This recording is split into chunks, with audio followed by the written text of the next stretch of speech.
Hey guys, it's Libby, and today I wanted to do some profiles on the life and works of Thomas Hardy, Daphne du Maurier, and Mary Webb. They are all British regional novelists, and by that I mean they are writers who are associated with particular areas of the country. Their writing tends to be not only set in the region that they're associated with, but also particularly interested in the landscape and the customs of the people who live there. And also, through what I can only assume is coincidence, they all had terrible marriages. Although possibly having a terrible marriage makes you want to spend more time outside writing about nature. So starting with Thomas Hardy, he is associated with the region of Wessex, which at the time he was writing in the 19th and 20th centuries was not a actual political designation for any particular area. There was a medieval kingdom of Wessex, most famous for producing Alfred the Great, but by the time Hardy was writing, the area that he was writing about would have been collectively called the West Country, which has kind of fuzzy borders. And Thomas Hardy's Wessex was made up of the official counties of Dorset, Wiltshire, Somerset, Devon, Hampshire, and Berkshire. Hardy also liked to use the actual city and landscape features of the West Country, but he renamed everything, which makes things very confusing for people like me who read a lot of Thomas Hardy and then actually go to the West Country and can't remember which is the fictional name and which is the actual name.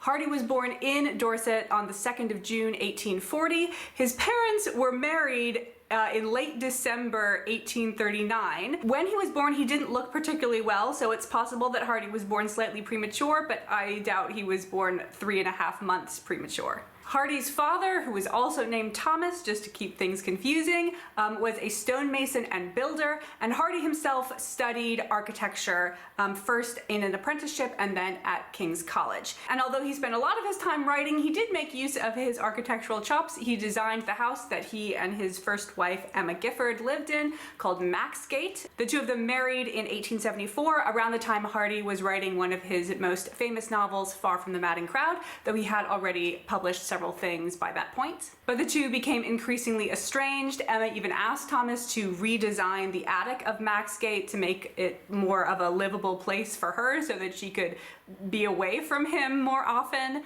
Their relationship was strained by Hardy's focus on his work, and it's hard to say what is cause and what is effect, but also his affair with his secretary Florence Dugdale, who was 39 years his junior.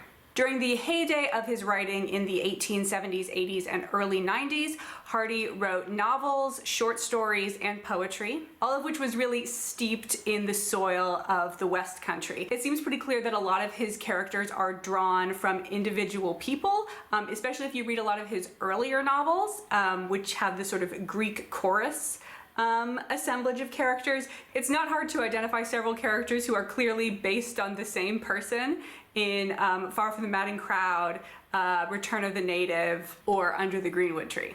His work tends to focus on rural working life, especially in contrast with urban life. You see this especially in The Return of the Native and The Well-Beloved, in both of which the main character used to live in London and then is coming back to the more rural area of his youth. It's also very interested in relationships between men and women. Hardy writes more explicitly about sex than any other Victorian writer I've read. So you're still not getting like explicit sex scenes, but in many of his works it is extremely clear who is sleeping together and when. In many, if not most cases, this is extramarital. Hardy's novels got increasingly dark and bleak, culminating in Jude the Obscure, which was published in 1895. This was received so poorly that Hardy stopped writing novels and turned to focus into just writing poetry. The poetry from the first half of his career is quite similar to his novels and short stories. It's interested in the landscape and lifestyle of Wessex, but around World War I, Hardy was incentivized by the government to write some pro-war poetry, and he did write some pro-war poetry in order to like get people to enlist. He felt increasingly uncomfortable with this though, and eventually turned to start writing more anti-war poetry. So Hardy is also a World War I poet. Hardy's work tends to be set a couple of decades before it was written. We don't get solid dates, but it seems like he's describing the 1830s, 40s, and 50s in most of his work, probably because this is pre-Industrial Revolution, or pre the Industrial Revolution really moving out to the countrysides. In 1912, Hardy's first wife, Emma, died. As he was sorting out her affairs, he found her diaries, which she had been keeping, and largely complaining about how horribly he treated her for her whole life. He felt extremely guilty because of this, even though he was still having an affair with Florence Dugdale. He decided to sort of take them on a trip through Cornwall, to revisit like many of the places he and his first wife had initially courted. Great trip for your girlfriend.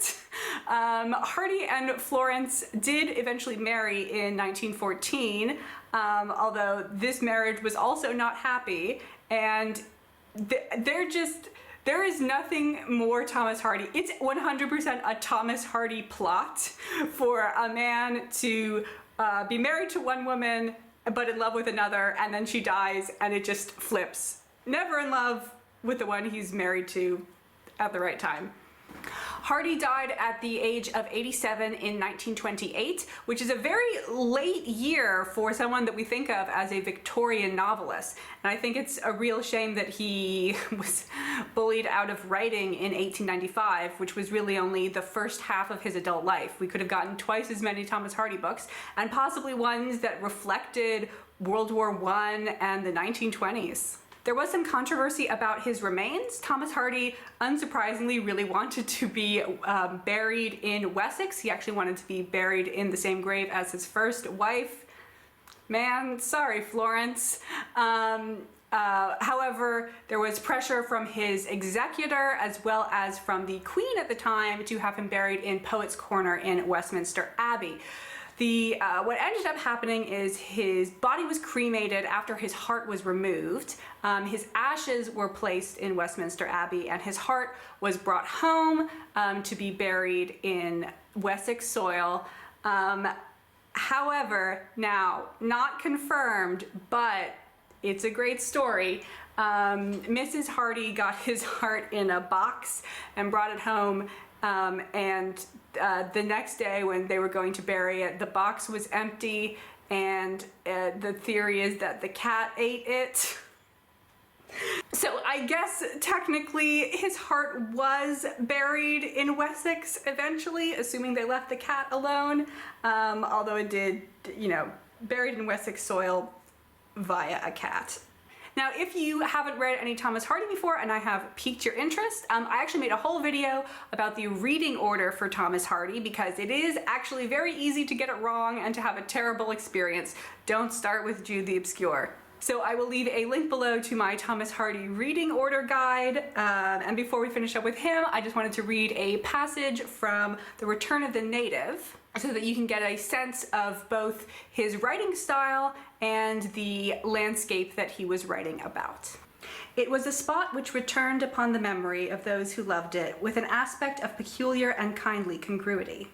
Smiling champagnes of flowers and fruit hardly do this, for they are permanently harmonious only with an existence of better reputation as to its issues than the present. Twilight combined with the scenery of Egdon Heath to evolve a thing majestic without severity, impressive without showiness, emphatic in its admonitions, grand in its simplicity. The qualifications which frequently invest the facade of a prison with more dignity than is found in the facade of a palace double its size, lent to this heath a sublimity in which spots renowned for beauty of the accepted kind are utterly wanting. Fair prospects wed happily with fair times, but alas, if times be not fair. Men have oftener suffered from the mockery of a place too smiling for their reason than from the oppression of surroundings over sadly tinged. Haggard Egdon appeared to a subtler and scarcer instinct, to a more recently learnt emotion, than that which responds to the sort of beauty called charming and fair. Daphne du Maurier was born and grew up in London, although she is now mainly associated with Cornwall, the county in the far southwest of England. She was born in 1907 to Gerald and Muriel du Maurier, who were both actors, and her father was also a manager for other actors. She first visited Cornwall while on vacation in her teenage years, and once she was an adult who could sort of choose her own lifestyle, she largely chose to live in Cornwall. Du Maurier had an extremely long writing career from 1931 to 1989, and she wrote novels, short stories, plays, and biographies, many of which were drawn from her own family history. Her works cover a broader historical scope than Thomas Hardy's. She wrote historical fiction, time-ambiguous fiction, as well as fiction that appears to be set contemporary to when she was writing it, although she normally isn't too concerned about providing you with dates. Her characters also span a pretty broad socioeconomic spectrum, ranging from titled nobility to poor orphans and everything in between, though Du Maurier herself was distinctly patrician. Her work was also much beloved by the director Alfred Hitchcock, who adapted 2 of her novels and one of her short stories, Jamaica Inn, Rebecca, and the Birds, into quite successful films, although Rebecca was not able to be really properly adapted until after the Hays Code was kaput, for reasons that people who have read Rebecca will understand. Many of her other works were also adapted to film by other directors, although reportedly she mostly didn't like adaptations of her books. In 1932, she married Frederick Browning, and although she was just at the beginning of her literary career, she never took his last name, always legally remaining Daphne du Maurier. They had 3 children, and they spent much of their married life at the rented estate Menabilly in Cornwall. When they originally moved in, it was quite derelict, and Daphne was excited to tidy it up. Everyone's into architecture, apparently. She also had a secluded sort of writing shed on the grounds where she would go to do her work. She reportedly was kind of frosty with her husband and children, as well as with strangers. And this probably wasn't helped by the fact that her husband was a military man, and shortly after, or possibly even shortly before, the birth of their youngest child, he had to go serve in the war, and she was left kind of alone with the kids. There are a lot of rumors about Daphne du Maurier's sexuality, about whether or not she was a lesbian, bisexual, had affairs with women. The main woman she's suspected of having an affair with is the stage actor Gertrude Lawrence. Both du Maurier and Lawrence's children deny this fact. Not clear. I mean, you can certainly hide that from your children if you wanted to. Du Maurier was friends with the playwright Noel Coward, who was a semi-out gay man. Although her father, Gerald du Maurier, was extremely homophobic, despite working in the theater industry. It's possible that Daphne was experiencing some sort of internalized homophobia or discomfort with her sexuality. She also describes feeling a sort of 2 different energies within her. One was her sort of conventionally appropriate and accepted mothering side, and the other is what she called a decidedly male energy, and she sort of tapped into that when she was writing her works. So it's possible that if du Maurier was alive today, she would identify as gender fluid. I normally don't refer to Daphne du Maurier as a queer writer without adding an asterisk to that. I, as a queer person, don't really see how it's helpful to call people queer even if they weren't, to identify historical figures as queer even if we don't have solid evidence that they were. So I describe her as an author of ambiguous sexuality. Du Maurier died in 1989. She was also cremated, but things seem to have gone better for her than they did for Thomas Hardy. She had her ashes scattered off of the Cornish cliffs near Menabilly and Kilmarth, which is another town she had visited. Because her writing was not as heavily focused on working class life as that of Thomas Hardy's, the nature that we see tends to be a bit more domesticated in du Maurier's writing. She was clearly a very avid gardener. I am not currently a gardener. I'm getting there. But I think if you are yourself a gardener, you will get a little something extra out of her works with her sort of precise and sensuous descriptions of flowers and gardens. So I would like to read you a little bit of Rebecca, where we get to see a sort of semi-tamed naturescape. We stood on the slope of a wooded hill, and the path wound away before us to a valley by the side of a running stream. There were no dark trees here, no tangled undergrowth, but on either side of the narrow path stood azaleas and rhododendrons, not blood-colored like the giants in the drive, but salmon, white, and gold, things of beauty and grace drooping their lovely delicate heads in the soft summer rain. The air was full of their scent, sweet and heady, and it seemed to me as though their very essence had mingled with the running waters of the stream and become one with the falling rain and the dank, rich moss beneath our feet. There was no sound here but the tumbling of the little stream and the quiet rain. When Maxim spoke, his voice was hushed, too, gentle and low, as if he had no wish to break upon the silence. "We call it the Happy Valley," he said. We stood quite still, not speaking, looking down upon the clear white faces of the flowers closest to us, and Maxim stooped and picked up a fallen petal and gave it to me. It was crushed and bruised and turning brown at the curled edge, but as I rubbed it across my hand, the scent rose to me, sweet and strong, vivid as the living tree from which it came. Now, as you could maybe tell, I was starting to lose my voice, so this is a different day, and we're gonna continue by talking about Mary Webb. She wrote novels, short stories, poetry, and nature nonfiction. Webb and her work are most associated with the county of Shropshire, which is in the West Midlands and borders Wales. It has quite a diverse geography. The north is more flat, is a river valley, and the south is very hilly. The south is also extremely sparsely populated. It's very rural. There are some cities in the north which industrialized very quickly in the early to mid 19th century, and a lot of Webb's work is set in the 19th century in a more sort of rural setting. Webb was born in Shropshire in 1881. She grew up there, but did attend a finishing school in Lancashire.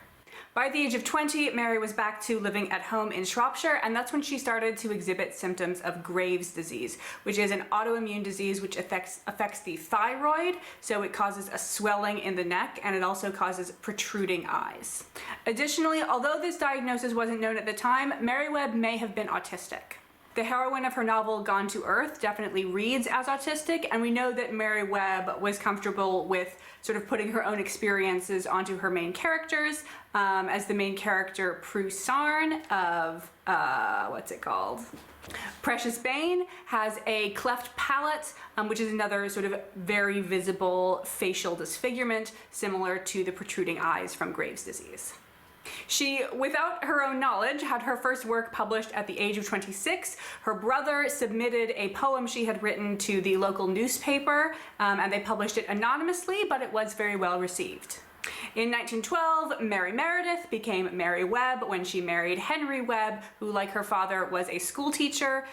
They moved briefly to Weston-super-Mare, but spent most of their life in Shropshire, where in addition to Henry's teaching income, they also made money by selling produce that they grew on their land.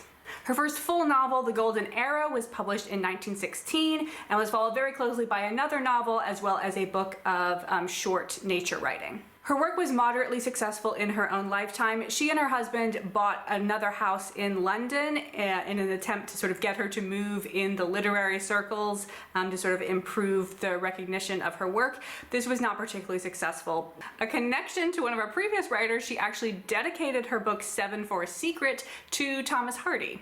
So if you notice similarities between her work and his, that's not an accident. She definitely read Hardy. Of course, because she's in this video, her marriage started to fall apart. They were under financial pressure, even though both of them made a decent income, because Mary was extremely generous and paid for and donated to those less fortunate than her.